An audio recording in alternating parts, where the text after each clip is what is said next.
Good morrow, friends. I'm Jordan, and this is Not Strictly History.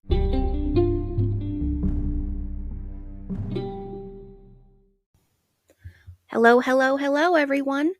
It is great to see you. Welcome back to Not Strictly History for episode number 2. Now, we're just going to jump right into this because, as you may or may not have noticed, episode 1 was pretty long. Thank you for coming with me on the Al Capone ride. Today, we are going to be talking about Julius Caesar, which I know you already know because you clicked on the episode, which has a title. So, Julius Caesar, what can one say about him? I have always been curious about Julius Caesar. I was actually in the play in high school, which is another story entirely, but I never really knew that much about him, to be completely honest. And so I thought to myself, hey, why don't I do an episode about Julius Caesar? That way I can know more about him. Maybe other people can know more about him if they feel so inclined. And let me tell you something, friends. Let me tell you. When it comes to Julius Caesar, there are 3 words that I think describe him the very best. Those 3 words are politics, politics, and politics. You heard me correctly. Julius Caesar's biography is literally just a whole bibliography of political office. That's how it felt. And even though I am a historian, trained as such, okay, I have a master's degree, but not, I just, how do I say this in a professional way? I might be a historian, but when I got finished researching Julius Caesar, my brain felt like a pile of goo. So it's really important that I do this episode in such a way that I keep you all interested because there are some really fascinating aspects of his life and career, and I think it's important to talk about. So let's get right into it. So Julius Caesar was born on July 12th, 100 BC. He was born into a family that had a really long pedigree. In other words, they were really well known. But his father's side of the family, the quote unquote important side, they weren't necessarily influential politically. They were just really well known. It was actually his mother's side of the family that was very politically influential and had much more sway in that general area, which I love. Like, get it, girl. That's another story for another time. So, his mother's side of the family was really influential politically. Now, we really don't know anything about Julius Caesar's childhood. What we do know is that his father died really suddenly when Julius Caesar was about 16, which made him the head of the family. Now, obviously, this is a long time ago. So maybe when he was 16, he was a lot more mature than a 16-year-old would be these days. Because if you think about a 16-year-old today just becoming the head of a really important family, that's a little bit scary. It's just a generalization, okay? I'm not here to offend anybody. I'm just making a general observation. If I had been made the head of my family at age 16, a lot of things would be different. Let's just say it that way. Okay? So at this time, around this time, he also became a high priest, which is really, really intriguing. Julius Caesar held various religious offices throughout his life, which I did not know.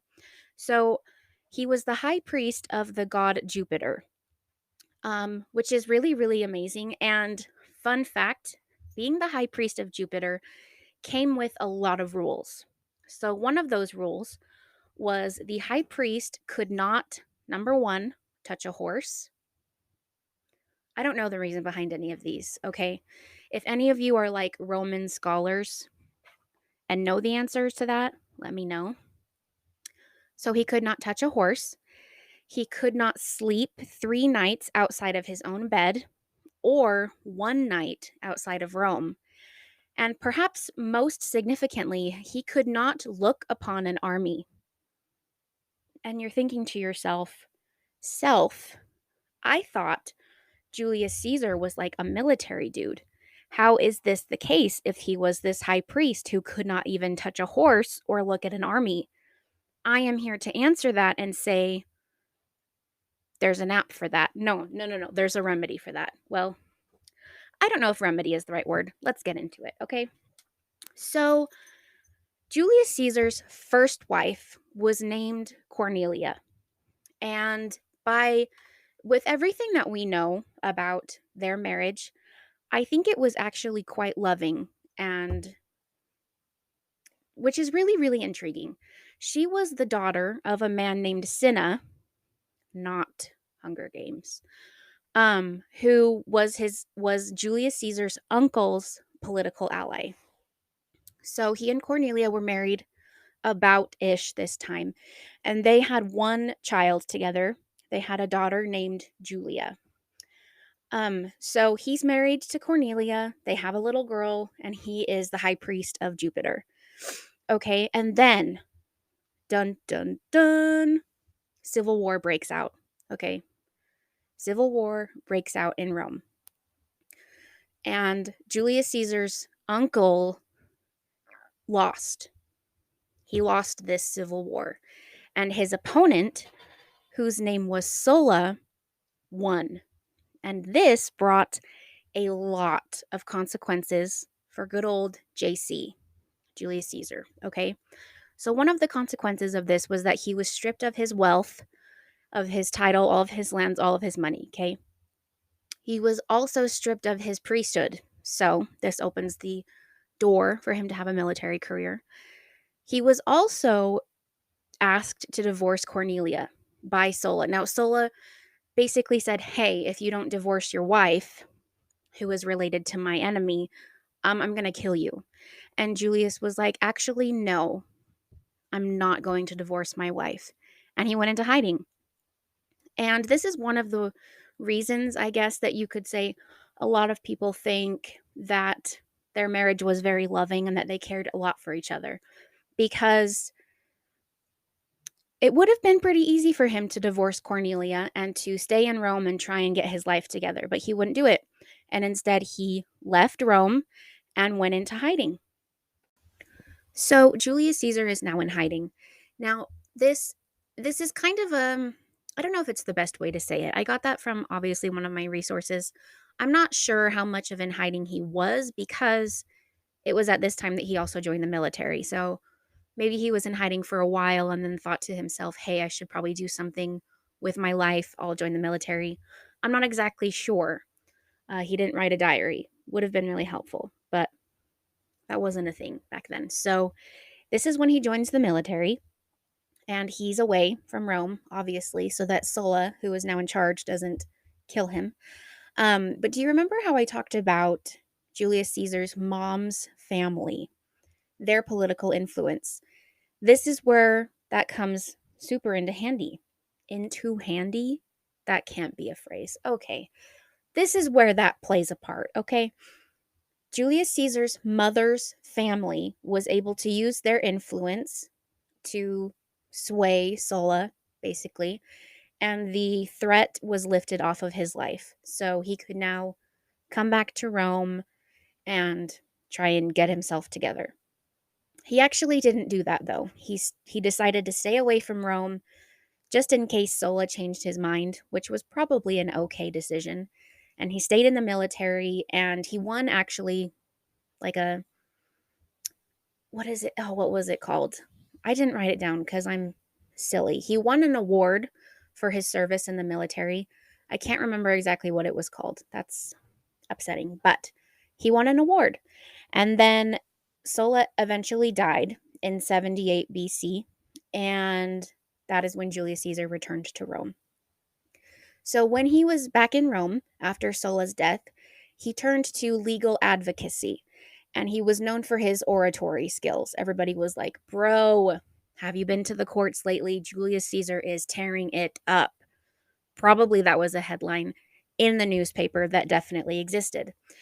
He was also known for prosecuting the former governors who were accused of extortion and corruption. And when he did this, he was absolutely ruthless with them. And this This got him how does this made Julius Caesar really popular among the people. And I think it was these several experiences, losing his home, fortune, respect, having to join the military and start all the way over, and then, becoming this legal advocate, which sounds basically like a lawyer. I think it was all these things that really endeared Julius Caesar to the people, because we're going to see later how he was able to do many of the things he was able to do because the Roman people in general loved and supported him very much. And I think that that's where all of this began. So, around this same time, he's a legal advocate. He's doing the thing. He was crossing the Aegean Sea at this time. I'm not exactly sure why. He was just out vibing, going somewhere. Okay, so he's out on the sea and he is captured by pirates. This story is one of the only things I ever knew about Julius Caesar. I'm pretty sure it's fairly well known. If you don't know it, don't feel bad. But it's like probably the most iconic thing that he ever did. As if he let himself. Anyway, it's iconic, okay? He's captured by pirates and they demanded a ransom of 20 talents in order to release him. And he said to them, I cannot even believe that you would ask for a sum that is so low, that is so beneath me. How dare you? You have to increase the ransom, or like, even if you get it, I'm not going. So they increased it to 50. Again, iconic. And another thing, while he was with these pirates, he joked with them all the time about, like, okay, when you get your ransom and I'm safe, like, I'm going to come back and kill you. Ha ha. It's going to be this crazy, bloody revenge. And it was like this joke between them. But then later, after he was ransomed and rescued and all of that, he actually did go back and kill all of them in a very brutal way. So I think that joke wasn't funny anymore. I think you could safely say that. And then after this whole revenge plot, he goes back into military action. And after he's in military action for a while, he comes back to Rome and he is elected military tribune. Now this oh goodness, I was going to say state, not the correct word. This position it was an officer in the army and it was seen as a stepping stone into the Senate, which is basically it was his first little toe in the door to having a real kind of genuine political career. At this time he had dabbled in legal things, and thus in politics a little bit, but once he was elected military tribune, this gives him really what he needs in order to start becoming a political fellow.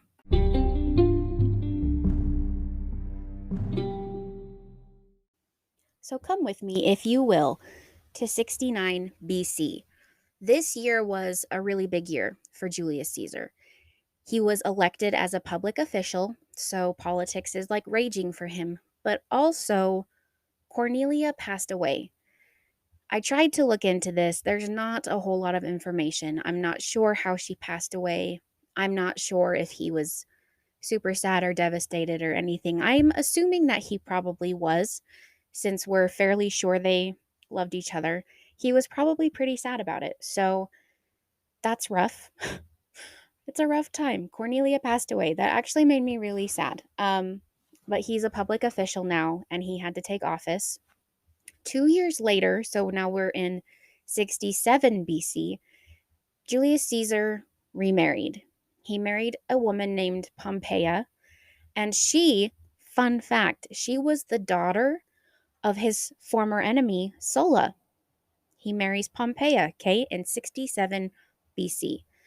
And in 63 BC, so we're 4 years later now, he becomes we're at a high priest again, okay? We're in a religious point. But this isn't just any old high priest, okay? In 63 BC, Julius Caesar was elected as the chief high priest of the Roman state religion. big deal, okay? Huge deal. And the name of this office was Pontifex Maximus. So he became the Pontifex Maximus in 63 BC. So 61 BC rolls around, okay? And a scandal breaks out. I feel like I need to change my voice for this because it's so scandalous. So, this event is known as the Bonadia scandal. If I'm not pronouncing that correctly, forgive me, I'm not a Roman historian. So, this scandal is takes place in a religious ceremony, okay? So, there's this really important religious ceremony that happens in the house of the Pontifex Maximus. And this ceremony is a women only ceremony, which I think is pretty neat. And it is the wife of the Pontifex Maximus. It is her explicit duty to oversee this ceremony, to lead it, to make sure that everything goes according to plan. So Pompeia is doing this. She's overseeing this religious ceremony. And a man disguised as a woman sneaks into the ceremony. Let's pause for a moment and talk about how not okay that was. This is a pause to let you know that was not okay. So, he was caught and put on trial, and he basically told them, hey, I disguised myself as a woman and snuck into this religious ceremony because I wanted to seduce Pompeia. And everybody was like, what? OMG, this is crazy. And this part is pretty nuts too, okay? Because of this, Julius Caesar divorced Pompeia. And it's pretty well known, it's documented in many, many places that he did not divorce her because he thought she was guilty of anything. He did not think that she was unfaithful or bad in any way, but it was just very, very strict that there could not be any scandal in the house of the Pontifex Maximus. It had to be above reproach in every way. And so he divorced Pompeia. I'm not entirely sure what happened to her after that. I'm not entirely sure how she felt or how I would feel if I were in that situation. A lot of the time, we try to put ourselves in these situations and we forget how different things were back then. I think one of the things about history that we have to remember is how different things were.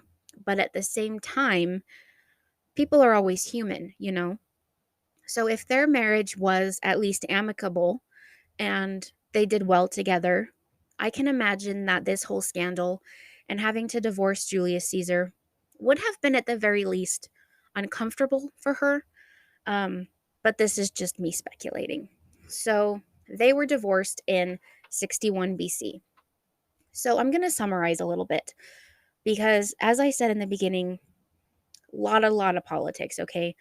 In order to get through Julius Caesar's life, guys, we're just summarizing. There is so much that happens, just a lot. And I honestly don't even know how to talk about it. So after this, he holds a bunch of other political offices, and he actually had a lot of debt, apparently. And in order to pay this debt, he offered rich citizens his political support and they would pay off his debts. And another interesting thing is that in Rome at this time, if a citizen, because you know, not everybody's considered a citizen, if a Roman citizen had debt, that was actually grounds to prosecute him. And so Julius Caesar was like, hey, gonna fix that. So he proposed a bunch of laws that changed that so that he wouldn't be prosecuted for being in debt. Cheated the system. And also, there were a lot of offices that he won where it's very well known that he used a lot of bribery to win. Now, a kind of a dichotomy in this area is, again, I mentioned this earlier, the people loved Julius Caesar a lot. And so I'm not sure how super necessary the bribery actually was for him to win, or if the bribery was just a way for him to like make sure he won because his political opponents were willing to do a lot of shady things in order to try and stop him. And so I'm wondering, was this bribery just a countermeasure to their actions? I'm not sure. We do know that he used a lot of bribery. I'm not trying to justify that. I'm trying to sit here and figure out how and why he had to use bribery if the people loved him so much. Let me know if you have any thoughts on that, because I think it's a really, really interesting little tidbit. We are now in an area of Julius Caesar's life that is very well known in the historical community. It's one of the things he's most well known for. It's a really big deal. Okay. And this is the era of his life where he created a political alliance known as the First Triumvirate. Again, I'm not a Roman historian. I don't know how to pronounce that. Triumvirate. Triumvirate. Yeah, that one's probably it. Anyway, so this political alliance, okay? This alliance consisted of Julius Caesar, a man named Pompey, and a man named Crassus.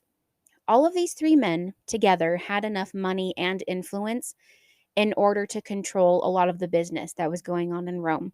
So they were like, hey, if we come together and, help each other out, we can make a lot of stuff happen.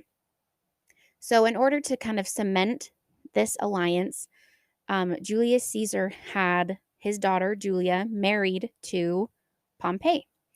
And Julius Caesar also remarried. He married a woman named Calpurnia, who was the daughter of a really powerful senator at the time. I looked into Calpurnia a little bit because she is married to Julius Caesar until the end of his life. And at the time that they were married, she was probably about 17, which actually made her younger than Julia, who was now her stepdaughter. Interesting little fact. So these two marriages really helped cement this political alliance because Julius Caesar, Pompey, and Crassus were not, I wouldn't necessarily have called them enemies before this, but they weren't like chummy, okay? They weren't pals. Um, and so this kind of cemented everything together. And then this political alliance was made public.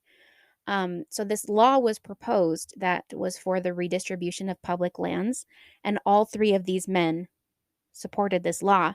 And everybody was like, okay, they're not friends. So this absolutely means they're now in some kind of alliance. So this law for public redistribution of land made everybody know, okay, we got a pretty powerful alliance in the house, and they were right. They did. So we're going to summarize some more. We need to jump ahead because the next little bit of time is crazy. A lot of stuff happens to Julius Caesar. He becomes a governor in various outer provinces in the Roman Empire. He goes to Gaul. He tries to conquer the tribes there. He has a lot of victories. He has some defeats. He wanted to conquer Gaul because he wanted a base there, a base so that he could invade Britain, which he did try to do. He eventually tried to invade Britain. It did not work for various reasons. It didn't work because he didn't know a lot about Britain, the terrain, or the people there. And at this same time, there was a lot of civil strife going on in Gaul. So the whole I have a base camp here thing wasn't working out. So he abandoned the Britain idea. He went back to Gaul to try to smooth things over, and eventually Gaul was effectively conquered, brought into the empire. Okay. So he's just off, bebopping around, okay, doing all this stuff. And at this time, his daughter Julia, who again is married to Pompey, his political ally, Julia passed away in childbirth. And then Crassus, their other political ally, he was killed in a failed invasion of Parthia. So this political alliance is crumbling, okay? It's just like an old chocolate chip cookie just running away, okay? This left Julius Caesar and Pompey as the only ones left, and a civil war happens, okay? Julius Caesar's followers, Pompey's followers, start this whole civil war, and Pompey is defeated in 48 BC. At this time, Julius Caesar was appointed dictator in Rome with Mark Antony as his second in command. Now, come with me on this, friends, okay? Mark Antony was his second in command, but do you know what the official title was for the person who was second in command? No? Okay, I'm going to tell you. Mark Antony's title as second in command was Master of the Horse. And I love that more than I know how to say. Just going to throw that out there. So let's talk about the office of dictator, okay? At this point, Julius Caesar's back in Rome. Pompey is defeated. He's gone. Julius Caesar is appointed dictator. Now, in our modern world, we have this view of what a dictator is. A Roman dictator was very, very different than what we think of when we hear the word dictator. So, a dictator was a political office, and it was a legal magistrate. His job as a dictator was to basically iron out really sticky legal cases. And I'm thinking of him kind of like the Supreme Court in the United States, to be honest. If there was a specific issue that several courts or several other public officials could not seem to figure out, it was given to one of the dictators, and they were given full authority to resolve this issue and then all of the resources they need in order to um, enforce their decision. So, as a dictator, he's not like a he's not this absolute monarch or something. It's literally just this legal office. They do have a lot of power, don't get me wrong. I mean, thinking about this, depending on what the case is, they get the final decision, independent of any other public official. There's a lot going on. However, it's important to note that a dictator in Rome was very different from the way that we now define the word.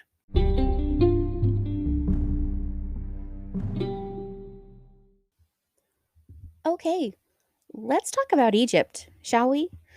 For those of you who didn't know that Egypt played a huge role in Julius Caesar's story, I'm there with you. I didn't know this until I was pretty old, to be honest. Maybe 20 years old. I didn't know. And and the reason that I didn't know is because it's like a crossover, It's like this multiverse crossover situation, You don't really think of Egypt as we think of Egypt and Rome as having meshed. However, they did. And that's when, we're here. That's when this happened. So, Julius Caesar's in Rome. He's the dictator. I mentioned Pompey, okay? Pompey was defeated, but he actually was not dead. He was alive and he had fled to Egypt. And so Julius Caesar decided, hey, I'm going to go after him. Now, to be completely honest, I don't know what the end game was here. I have no idea why he went after him, and I'm going to tell you why. Because while Pompey was in Egypt, he was actually assassinated there. And his head and his ring, his one of his important rings, was brought to Julius Caesar when he arrived in Egypt. And when Julius Caesar received his head and his ring, he cried, he wept, and he actually had Pompey's assassins killed. And so there's a lot here. There's a lot we could unpack here. I'm not sure why Julius Caesar was so upset because you're thinking he went after Pompey in order to kill him, right? I mean, is that fair to say? He goes after his political opponent in order to kill him, make sure he's not going to come back and cause a ruckus. But he was really, really upset when when his head was literally brought to him, which is incredibly gruesome, and had his assassins killed. Now, Egypt. Okay, we're in Egypt at this time. Cleopatra and her husband, who was also her brother, hashtag Egypt, they were ruling, okay? They were the Pharaoh and his wife. The Pharaoh's wife doesn't have a title, does she? I should have asked my younger sister. She loves Egypt. Cleopatra and her husband slash bro were ruling, okay? And a civil war begins. There is a lot of civil war in this story, okay? Maybe I should have begun the episode talking about that. So this civil war begins, and Cleopatra's husband was actually one of the people, he was actually the person who had ordered Pompey to be killed. So Julius Caesar was like, hey, I'm here in Egypt, might as well get involved. And brother slash husband killed Pompey, so I'm going to give my support to Cleopatra. And they won, and Cleopatra was instated as the sole ruler of Egypt. Now, let's talk about this. Let's talk about the fact that Julius Caesar and Cleopatra were together because they were fam. Julius Caesar and Cleopatra had a romantic relationship. They were together for quite a while.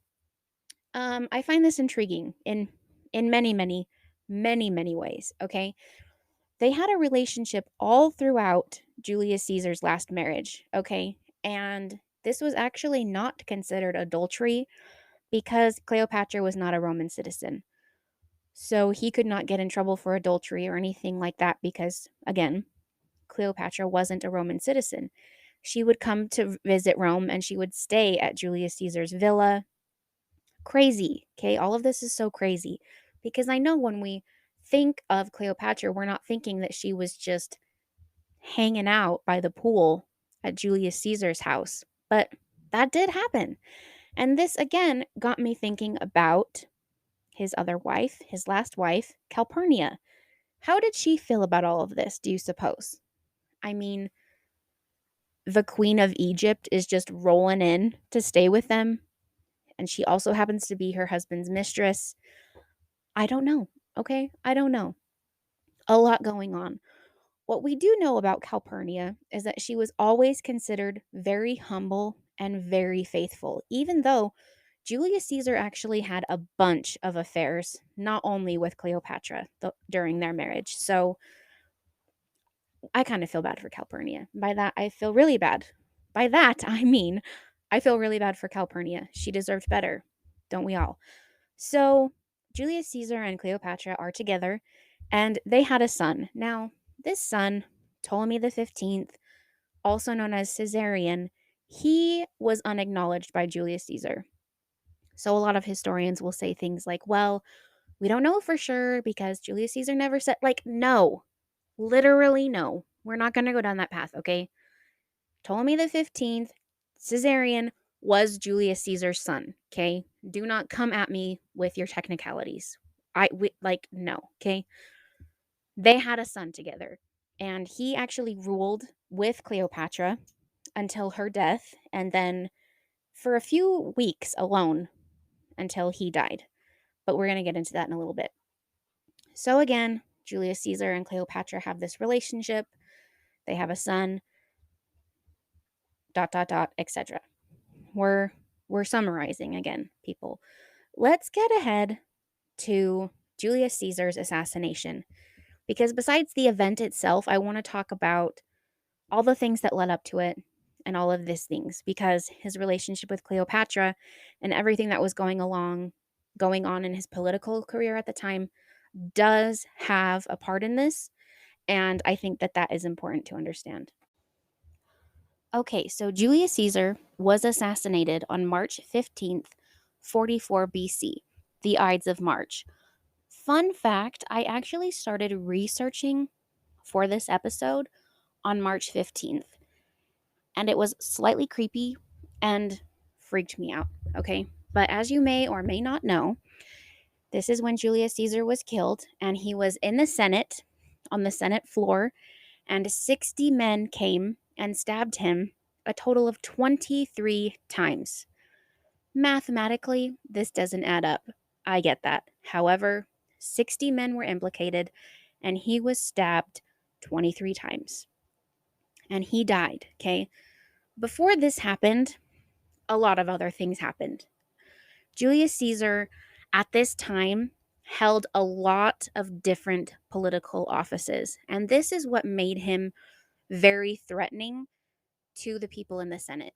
Now, growing up and as a historian hearing all these things about Julius Caesar, I always thought, and again, having been in the play in high school and reading the Shakespearean script and everything, I always just assumed that the reason everybody wanted to assassinate him was because he was basically becoming this absolute monarch. He was days away from getting rid of the whole government and just taking everything over and being this horrible tyrant. That's what I've always thought. That was not the case, and that was shocking to me. He was really, really, really powerful at this time, and the reason is because he held a lot of different political offices at one time that gave him a lot of power and a lot of influence. And not only this, but again, the people loved Julius Caesar, absolutely loved him. At this time, he had instituted a new constitution, he had changed the calendar. Endless amounts of legislation and reform were happening from him. He had also stacked the Senate. And so all of these things are happening, and his opponents, people are starting to get worried because even though the system itself is still quote unquote running the way that it should, they understand that Julius Caesar is getting to this point where he's basically an absolute monarch. He's a would-be divine monarch. His opponents are really, really afraid of how much power he's getting and potentially what could happen. At this point, Julius Caesar was actually given the official title father of the country. And so people were just scared, essentially, and he was assassinated. Now, this is an interesting story. The night before he was killed, his wife, Calpurnia, actually had a dream that he was wounded and he died in her arms, bleeding. And she said to him the next day, "Hey, I had this dream, blah, blah, blah. I really, really, really don't want you to go to the Senate today." And she was so passionate about it and so upset that he decided, okay, I won't go to the Senate today. But one of the people who was in the plot to kill him came to his house and eventually persuaded him to go to the Senate, where he was killed. And it's recorded that after he was killed, Calpurnia fled from their home into the streets with a bunch of her servants and their slaves, and she was distraught and weeping and very, very upset, because her husband was assassinated. But apparently, she took Julius Caesar's will and a bunch of his really important legal papers to Mark Antony, who was still Julius Caesar's most trusted ally. Another thing that happened directly after this, Julius Caesar was killed, and he was just left on the steps of the Senate. People just left his body there, and they went running through Rome yelling, "We're free! We're free again! Yay, we did it! Like, we're saved from the tyrant," essentially, is what they were saying. News flash, fun fact, whatever expression you want to put in there, this did not go well for them. People were really upset because, again, the Roman people loved Julius Caesar. And so all of these men were thinking, hey, we're going to get our quote unquote freedom back. We're going to save the Republic. That didn't happen because Julius Caesar was basically deified. He was eventually legitimately deified, but I think his death made him that way pretty much immediately.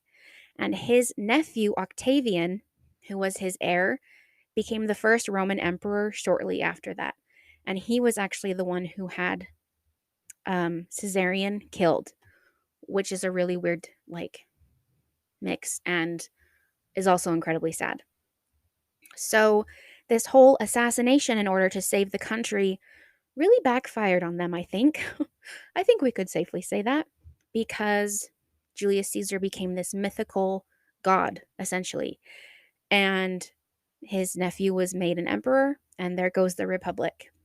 And that, my friends, is the very, very, very summarized version of Julius Caesar. So let's talk about it for just a second more. What surprised you about this story? What didn't surprise you about this story? Let me know. Again, politics, politics, politics. I can't even tell you. I don't know how to explain to you how much summary had to happen in this story. But one of the things that, I don't know if impressed is the right word. One of the things that kind of just stuck out to me the most is that Julius Caesar used the system. He knew how to use the system and he used it to his advantage. And that was not only the making of him, but that was also his downfall. And when I got finished with my first outline of this episode, part of me was thinking, oh my gosh, he was actually so awesome. He didn't deserve to be assassinated. And then as I was going through and refining this episode and cutting it down and doing more research, I realized I don't think I'm Team Julius Caesar. Now, I don't think he deserves to be assassinated, but I just genuinely don't appreciate the way that he cheated on all of his wives and then didn't acknowledge his children. And again, I have 2 degrees in history. I understand that that's not the way that it was, but I'm allowed to have this opinion. Okay? And it's intriguing for so many reasons, but mostly I just wonder what could have happened, you know? If he had not been assassinated, maybe he would have proclaimed himself emperor and done all of those things that the people were afraid that he did. But again, they didn't really prevent any of that from happening either. So it's an interesting historical question. I think what we can say about Julius Caesar, regardless of anything, at the end of the day was that Rome was his number one priority. And maybe that's the one super admirable thing about him. He was there for his country. We can't really call it that at the time, but we'll say it for our purposes. He was there for Rome, he was there for the Republic, and maybe that's what his legacy should be, you know? Thank you so much for being here with me today, for coming on this Julius Caesar ride excursion. It was a lot of fun. Again, a lot of fascinating aspects. Let me know your thoughts, feelings, jokes, or gossip, and I will see you next time on Not Strictly History.